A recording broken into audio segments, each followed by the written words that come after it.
Hello and welcome. Have you ever just looked around at your life and had this quiet thought, this isn't what I had in mind?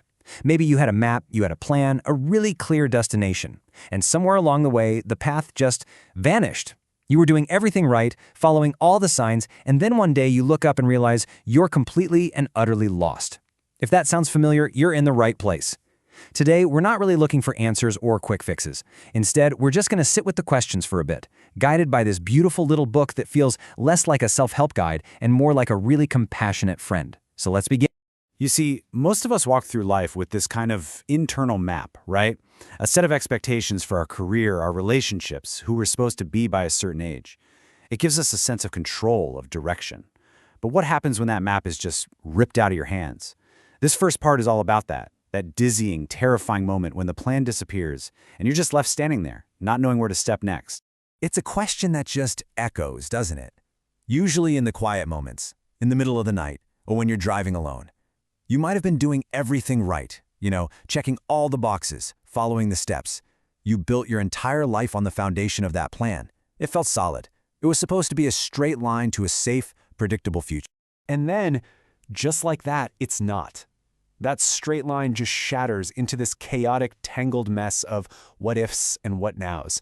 And the feeling, it's just this profound disorientation where the future you were so sure you were walking towards just isn't there anymore. It's less like a detour and more like the entire world has changed, and all the signs are suddenly in a language you can't read. And that's the really cruel part about these moments, isn't it? They happen so fast. It can be a single phone call, a few words from a doctor, one email, one conversation. A single sentence can just change everything. You go from feeling secure, feet firmly on the ground, to being in a total free fall, with no idea which way is up and no net in sight. And this just becomes the mantra, running on a loop in your head. It's your mind's first attempt to push back against a reality it just can't accept yet. This was not how it was supposed to go. We all have this script for our lives, and when the story takes a sudden, really unwelcome turn, the shock can feel paralyzing. It's this deep feeling of injustice, almost like a silent protest against what's happening to you. So how do you navigate this new, uncharted place? When the map is gone, where do you even begin? Well, that's the question at the very heart of the book we're exploring today.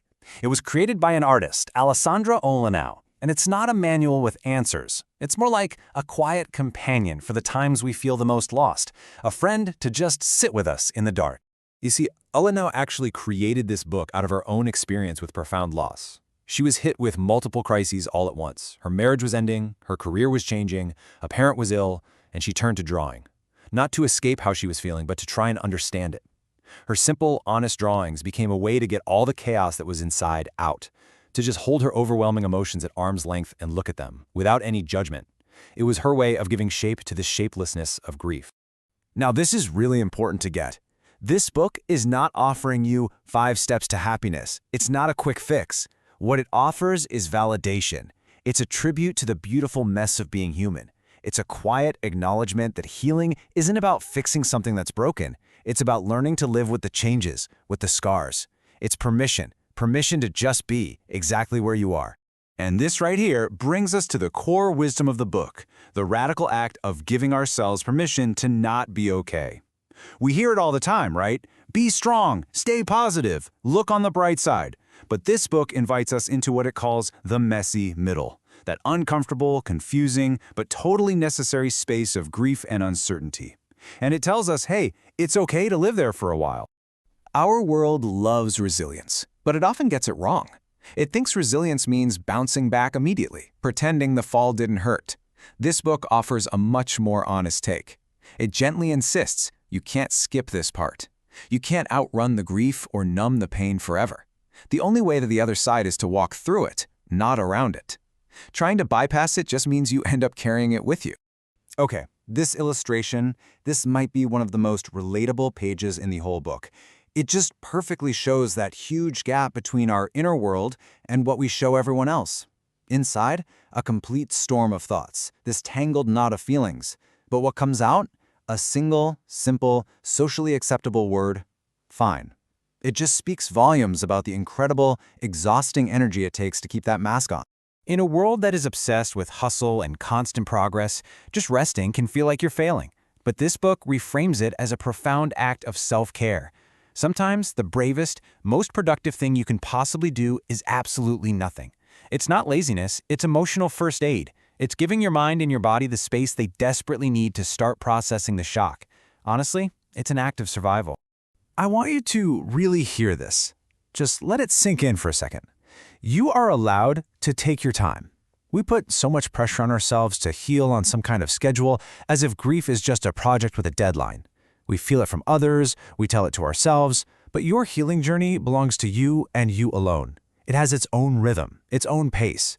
This is your gentle reminder to let go of that expectation and just honor your own timing.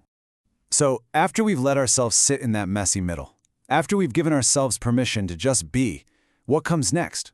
Well, it's not about snapping back to normal, because normal doesn't really exist anymore. It's about a gentle, slow process of rebuilding, of finding a new way forward, one tiny, uncertain step at a time. This is one of the truest things about healing. We think it should be the straight, upward line of progress, but it's really more like a spiral. Some days you'll feel like you're moving forward, and other days you'll feel like you are right back at square one. But as this drawing shows, every single start over is part of the journey. It's not a failure. The goal isn't to never fall. It's to just keep getting up, to keep starting again. If we were to try and put some words to this process, it might look a little something like this. But it is so important to remember these are not steps on a ladder. This is not a checklist. You might cycle through all of them in a single day, or even in an hour.